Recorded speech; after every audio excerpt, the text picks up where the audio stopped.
ku baax jërëjëf nga yaay wax da ngay laaj li ngay faral dégg ñuy wax ne koy takk soxna danga koy seet benn laaj ñaareel yaa ngi laaj ba xam li ñu faral di wax ne ñëpp ñaar ñu ànd ci àdduna rek yàllaa tuddoon seenub sëy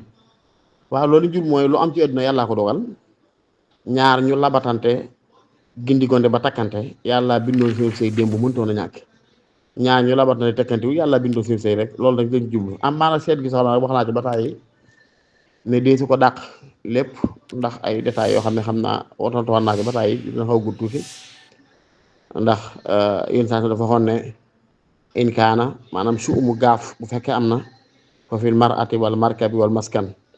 bu fekkee gaaf am na kon ci jigéen lay am wala ci waruwaay wala ci dëkkuwaay yooyu ay gaaf léegi noonu loolu xolamaay wut nañ ci gaaf yooyu lan la ci jublu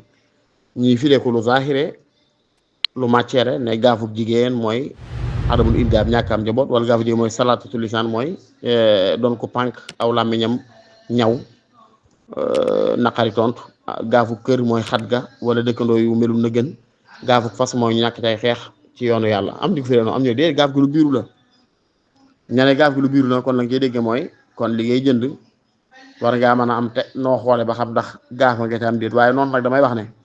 bu dee yii ko neen yi def ci ay arxam ay chiffre ay 1 2 nangam di wàccee ka def yëf loolu moom wax dëgg ak neen la ëpp naa jéem a sukkandiku ba xañ ab diggante naa ko di wëroo ko takk wala war nga ko takk déedéet am maa nag fekkee ni ki am na nag xeetu ñaanam bu muy jaar digg ma borom subhanahu wa taala ñaan yàlla moom ko ci mbir nangam loolu moom kashfu la mën na ne mégaaj nag ci nit ki ndax lim yëg nu mu demee ci moom ndax demee na noo xam ne lu wóor la lu sax ci moom lu mu war a mën a sukkandiku ba ne du takkal mbaa bul takk